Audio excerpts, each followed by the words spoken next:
और दीपक पांडे जी इस वक्त हमारे साथ मौजूद हैं, आईटीबीपी के पीआरओ हैं। दीपक जी, न्यूज नेशन पर आप पहले आए थे जब हमने आईटीबीपी के काम की जबरदस्त सराहना की थी। आज हम अपने चैनल पर एक वीडियो दिखा रहे हैं और ये वीडियो हमारे एक दर्शक ने हमें दिया है, जो कि वहां पर उन्हें एक लड़की के मार्फत मिला। लाशों से जेवर उतारे जा रहे हैं, उंगलियां काट काट काट लोग अंगूठी निकाल रहे हैं। ये वीडियो है जो अभी आज हम अपने चैनल पर दिखा भी रहे हैं। हम आपसे सिर्फ एक गुजारिश करना चाहते हैं कि अगर इस तरह की कोई वारदात सामने आए तो क्या कोई कार्रवाई की जा सकती है? बिल्कुल, ये लॉ एंड ऑर्डर का मामला है, अपराध है। तो इसमें स्थानीय पुलिस को इसकी अगर सूचना दी जाए तो स्थानीय पुलिस इस व्यक्ति को पहचान के और उसके अगेंस्ट जरूर कानूनी कार्रवाई करेगी। जी दीपक जी, आपके तमाम ऑपरेशन के दौरान क्या आपके पास ऐसी कोई खबर कभी आई कि इस तरीके से अमानवीय व्यवहार भी किया जा रहा है? देखिए, इस तरह के एक्चुअली आप देखेंगे हमारी जो फोर्स है, एक इंडिया की सबसे अच्छी फोर्सेज में से है। तो जब हमारे लोग जब कहीं भी पहुंचे होंगे बचाने के लिए किसी को, तो स्वाभाविक है कि ऐसे जो बैड एलिमेंट हैं वो उस जगह छोड़कर भाग गए होंगे। इसलिए हमारे सामने ऐसी कोई सूचना नहीं आई होगी, देखने में नहीं आया होगा। स्वाभाविक लोग है कि इस तरह के लोग वहां उस जगह को छोड़ के भाग गए होंगे और किसी की हिम्मत नहीं होती होगी कि आईटीबीपी के सामने इस तरह की मतलब गलत कार्रवाई करें किसी यात्री के अगेंस्ट। बिल्कुल, बहुत बहुत धन्यवाद दीपक जी, और हम उम्मीद करते हैं कि आप वाकई में इस पर ध्यान भी देंगे। और सुबोध उनियाल जी, मुख्यमंत्री विजय बहुगुणा के राजनीतिक सलाहकार, इस वक्त हमारे साथ मौजूद हैं। सुबोध जी, अब अभी एक वीडियो दिखा रहे हैं जो राहत कार्य में लगे एक संगठन के जरिए हमें मिला है, और इसमें जिन शख्स ने ये वीडियो हमें दिया है वो भी अभी हमारे चैनल पर थे। उन्होंने भी बताया लाशों के साथ लूटपाट की बात सामने आ रही है, और इस वीडियो में साफ है उंगली काट कर अंगूठी निकाली जा रही है, गले से चेन उतारी जा रही है, महिलाओं की लाशें हैं जहां इस तरह से दुर्व्यवहार किया जा रहा है। और ऐसी कई खबरें उत्तराखंड से आ रही है, हमारे कई संवाददाताओं ने ऐसी बातें कही हैं। जब ये तमाम तस्वीरें हमारे सामने आ गई हैं तो इसे आज हम अपने चैनल पर दिखा रहे हैं। हम आपसे प्रतिक्रिया जानना चाहेंगे इस पर। जाहिर सी बात ये एक अमानवीय हरकत है, इस पर कोई भी कुछ इसे सही नहीं ठहरा सकता, लेकिन कुछ ना कुछ तो करना पड़ेगा। सुबोध जी, मैं दो बातें आपसे कहना चाहूंगा। पहली बात तो ये जी कि अगर ये घटना, ये फोटोएं सही हैं जी, और वास्तव में कोई बदनीयती के साथ जी ये काम कर रहा था, तो सबसे पहला तो मैं उस आदमी से सवाल पूछना चाहूंगा जिस आदमी ने क्लिपिंग ली है, वो या तो वो नामर्द था या वो कहीं ना कहीं माहौल को खराब करना चाहता था। अगर उसके अंदर मर्दानगी थी तो अगर कोई व्यक्ति लाशों के साथ इस तरह का काम कर रहा तो उसको तत्काल उसका हस्तक्षेप। सुबोध जी, ये क्लिप हमें राहत कार्य में लगे एक व्यक्ति ने दिया है, जिसे आपको इसीलिए कह रहा हूं, सुनिए, जरा सुन लीजिए पहले। नहीं आप शक्तियां लगी हैं, नहीं सुनिए मेरी बात सुन लीजिए पहले। सुबोध जी, ये वीडियो जो है ये एक महिला ने खींचा, और ये महिला बहुत ही डरी हुई थी। उस महिला ने उस व्यक्ति को दिया जो कि राहत कार्य में लगे थे, जो जिंद के रहने वाले हैं। बोलने वाली बातें हैं, बहाना। मैं आपसे कह रहा हूँ दो बातें। अगर ऐसा था तो मैं तो उस व्यक्ति की मर्दानगी को चैलेंज करता हूँ जिस व्यक्ति ने इतना होते हुए देख लिया जी। और जहां तक मैंने मालूम किया तो मुझे मालूम हुआ कि लाशों का पंचनामा करते हुए जी पुलिस ने जिन लोगों के पास जो गहने या जो सामान उसका था जी, उसको पंचनामे के समय इकट्ठा करके एक पोटली में बंद कर दिया जाता है, और ताकि जब उसके बारे में मालूम हो तो उसके जानने वालों को, जो उसका वारिस है जी, उसको वो सामान लौटाया जा सके अंतिम क्रिया के बाद। तो मैं आपसे इसलिए कहना चाहता हूँ, अगर क्योंकि जहां तक मैंने आपसे कहा जो मैंने जानकारी मालूम की है, क्योंकि बड़ी विवश बात थी कोई करे, तो मेरे संज्ञान में ये आया कि पुलिस के द्वारा ये सामान निकाला गया, क्योंकि आदमी की बॉडियां फूल गई थी, निकल नहीं पा रहा था जी, तो उनको उन आभूषणों को काट करके निकालना पड़ा, और क्योंकि उनको संभालना पड़ता है जो आदमी की सामग्रियां होती हैं, जो उसके एसेट्स हैं मृतक के जी, वो पंचनामे के साथ उनको एक पोटली में बंद किया जाता है जी। और अगर दूसरी बात मान ली जाए तो मैं फिर अपने उस प्रश्न पर बहुत ज्यादा जोर देता हूँ जी। अगर ये बदनीयती के साथ किया गया तो जिस व्यक्ति ने ये खींची उस व्यक्ति को शर्म आनी चाहिए कि उसने चलिए सुबोध जी, मसालेदार बनाने के लिए। बिल्कुल सुबोध जी, अब हम एक काम कर सकते हैं, हम चाहेंगे कि इस वीडियो क्लिपिंग को आपके सुपुर्द कर दें। आप इस पर पूरी तरीके से जांच करवाइए, क्योंकि जाहिर सी बात है ये राज्य सरकार इस पर पूरी कार्रवाई कर सकती है। इस वीडियो क्लिपिंग को दिखाने का मकसद सिर्फ हमारा ये है कि हम ये चाहते हैं कि इस तरह के अमानवीय व्यवहार किसी के साथ ना हो।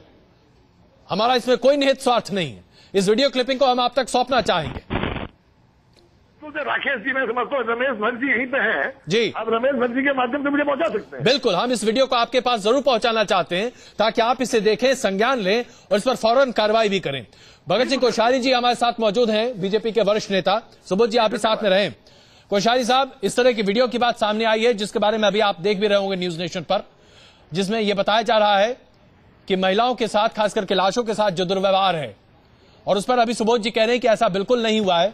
हम मानते हैं, हम उम्मीद करना चाहेंगे कि जो कह रहे बिल्कुल सत्य हो, 100% सत्य हो। इस वीडियो को हम सुबोध जी को देना भी चाहते हैं। लेकिन कोश्यारी साहब, हम आपसे भी प्रतिक्रिया लेना चाहेंगे इस पर। देखिए, मैं पूरा गौरीकुंड तक पैदल गया हूँ और रास्ते में यहाँ से बाकायदा कार के द्वारा, सड़क के द्वारा गया हूँ। जितनी सेवा यहाँ के लोगों ने की है और जितने लोगों ने मुझे कहा कि साहब देखिए एक आध लोगों ने गड़बड़ की होगी, परंतु हमारे एकले गोरी गांव के लोगों ने कितनी सेवा की है। मैं सोचता हूँ कि मेरे आंसू आ जाते कि ये छोटे से गांव में हजारों लोगों को उन्होंने कैसे खिलाया होगा। तो वास्तव में अभी मुझे बद्रीनाथ और उधर से हेलीकुंड वाले लोग मैक्स हॉस्पिटल में मिल गए, तो उन्होंने कहा कि साहब हमको तो आगे लोगों ने बताया, सरकार ने कुछ नहीं किया है। वहाँ भी सब लोगों ने बताया कि हमको सरकार ने, लोगों ने बताया है। तो मैं सोचता हूँ अगर किसी एक आध ऐसी दुर्घटनाएं होती है, कुछ लोग ऐसे पार्थिव प्रवृत्ति के होते हैं, अगर किसी एक आध घटना ऐसी होगी तो मैं अपने प्रदेश की ओर से सबसे क्षमा मांगता हूँ और मैं कह सकता हूँ कि मेरे देवभूमि के लोगों ने, मैं सोचता हूँ कि आज जो लोग मुझे सैकड़ों की संख्या में मिले या हजारों की संख्या में ऐसे होंगे जिन्होंने कहा कि यहाँ के लोगों ने हमारा बड़ा सदव्यवहार किया, दुकानदारों ने हमसे पैसे नहीं लिए। मैं सोचता हूँ कि आप इस अच्छे को अगर जारी देंगे तो मेरी देवभूमि की आप बड़ी सेवा करेंगे। नहीं, बिल्कुल, हम भी यही चाहते कोश्यारी साहब, क्योंकि देवभूमि कहा जाता है उत्तराखंड को, और जिस तरीके से शंकर जी का निवास माना जाता है, इस तरह की बातें अगर वहां सामने आती हैं तो बहुत हृदय विदारक स्थिति है ये।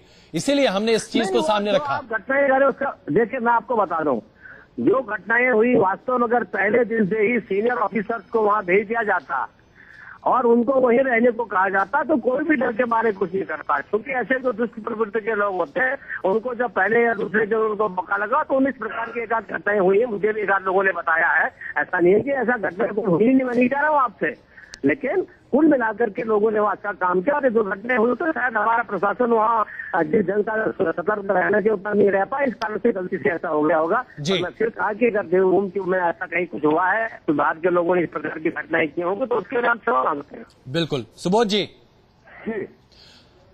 अब वीडियो हम आपके पास पहुंचवा रहे हैं। हम कोशिश करेंगे कि कल सुबह तक ये वीडियो आपके पास जरूर पहुंच जाए, और हम आपसे बस एक ही गुजारिश करते हैं, विश्वास दिलाता हूँ कि इसकी पूरी जांच कराई जाएगी। क्योंकि देखिए, मैंने कहा ना जी, अभी कोश्यारी जी ने भी कहा कि यहाँ के लोगों ने जितनी सेवा की है जी, केवल मिर्च मसालेदार खबर बनाने के लिए कुछ तथाकथित चैनल्स ने केवल उन लोगों के पक्ष, निश्चित रूप से लोगों को परेशानी हुई क्योंकि सरकार की प्रायोरिटी केदारनाथ के लोग थे। बद्रीनाथ और हरसिंह में फंसे हुए लोग सरकार से कहीं न कहीं नाराज हो सकते हैं, लेकिन क्योंकि वो सुरक्षित थे, उनसे किसी तरह का खतरा नहीं था, खाने को था, रहने को था, तो सरकार ने प्राथमिक तौर पर पहले एक हफ्ते तक केवल केदारनाथ और उखीमा, आपका अगस्त्यमुनि, गौरीकुंड, इनके लोगों को प्राथमिकता दी। तो कहीं न कहीं हरसिल में और बद्रीनाथ में लगे रहने वाले लोगों को कहीं न कहीं परेशानी महसूस हुई कि सरकार उनको यहाँ से उद्देश्य नहीं कर रही है जी। वो ठीक है, कहीं ना कहीं उनका गुस्सा आना स्वाभाविक था, क्योंकि 8 दिन तक एक जगह पे रहना आदमी तो डर भी रहता है कि कहीं फ्लड में आ जाए, कहीं सिर पहाड़ टूट जाए जी। लेकिन उस स्थिति में हमारी प्राथमिकता केदार घाटी थी, और जिससे केदारनाथ की घाटी में हमारे आम आदमी ने काम किया, दलगत भावनाओं से ऊपर उठकर राजनीतिक दलों ने काम किया जी। इससे मैं समझता हूँ कि एक बहुत बड़ा एक जो देवभूमि का संदेश था, यहाँ के लोगों के अंदर जो मानवीय गुण है, एक दूसरे की सेवा करने की जो यहाँ पे भावना है जी, और उस भावना को लेकर लोगों ने बहुत ज्यादा सेवा की है। मैंने कहा आज पहली बात तो ये गलत है। दूसरी बात, अगर पुलिस के जो मुझे मालूम हुआ कि पंचनामे के समय निकालेगा। तीसरी बात, अगर मायने में ऐसा हुआ है तो निश्चित रूप से किसी व्यक्ति के द्वारा जगह अपराध है जी। और मुझे याद है कि मेरे एक मित्र ने श्रीनगर में कुछ पत्रकारों से कहा, कुछ चैनल्स के जो लगातार यहाँ की एक इमेज खराब कर रहे थे जी, उन्होंने कहा कि मेरी दिल्ली में 3 बार जेब कटी तो इसका मतलब ये नहीं कि दिल्ली वाले सारे पिक पॉकेटर्स हैं। नहीं, बिल्कुल। देखिए सुबोध जी, ये वीडियो हमने इस बात से ही शुरुआत की। जैसे ही हमने ये वीडियो दिखाना शुरू किया, हमने यही कहा, ये मानवीय भावनाओं, मानवीय मूल्यों का वो पहलू है जो शायद हम कभी उम्मीद नहीं कर सकते। ये कल्पना के परे है कि कोई व्यक्ति इस तरह का व्यवहार कर सकता है। और उत्तराखंड में जहां माना जाता है कि पहाड़ के लोग वाकई में बहुत ही सीधे, सिंपल और अच्छे लोग माने जाते हैं, वहां अगर इस तरह की भावनाएं दिखती हैं, वहां इस तरह के लोग दिखते हैं, तो विश्वास उठता है मानवीय भावनाओं से, मानवीय मूल्यों से। और इसीलिए हम इस वीडियो को दिखा रहे हैं, ताकि अगर ऐसा है तो इस पर फौरन तुरंत कार्रवाई होनी चाहिए। निश्चित रूप से आपका कहना सही है, लेकिन मेरा आपसे निवेदन है कि जब तक इसकी जांच हो जाए जी, तब तक मैं समझता हूँ इस तरह की खबरों को अगर आप रोक के चले ज्यादा अच्छा होगा, क्योंकि देवभूमि के प्रति लोगों की जो भावनाएं हैं कहीं ना कहीं उन भावनाओं पर ठेस पहुंचती है। निश्चित रूप से मैं आपको विश्वास दिलाता हूँ कि जब मेरे पास भी इसका वीडियो आएगा जी, मैं तत्काल इसकी जांच के लिए माननीय मुख्यमंत्री से जांच के आदेश करवा करके और इसमें जो चेहरे हैं उनको देख करके मालूम हो जाएगा कि पुलिस के चेहरे हैं या किसके चेहरे हैं और आखिर इंटेंशन क्या था। बिल्कुल। सुबोध जी, बहुत धन्यवाद आपका न्यूज नेशन से बात करने के लिए, और हम आपके वायदे पर बिल्कुल विश्वास करते हैं। वीडियो सुबह तक आपके पास जरूर पहुंच जाएगा, और हम चाहेंगे कि आप इस पर फौरन पेशतर कार्रवाई जरूर करें। और बहुत बहुत धन्यवाद न्यूज नेशन से बात करने के लिए। तो ये वो तस्वीर है जो अभी हम आपके सामने दिखा रहे हैं। सुबोध जी ने साफ तौर पर कहा कि हाँ, पुलिस के कुछ कर्मचारी हैं जिन्होंने लाशों का पंचनामा करते वक्त उनके ऊपर जो जेवर थे उन्हें उतारे हैं, तो जाहिर सी बात है वो एक अलग मसला है, उसे आप इससे जोड़कर नहीं देख सकते। लेकिन अगर वो स्थिति बनती है जो कि अभी दिख रही है इस वीडियो में, और अगर ये व्यक्ति वही है जिसके बारे में हमें बताया गया कि वो लोग हैं जो लोगों की लाशों से गहने और जेवर काट काट कर निकाल रहे थे, तो ऐसे लोगों को जल्द से जल्द पकड़कर कड़ी से कड़ी सजा दी जानी चाहिए। कम से कम ये आवश्यक है।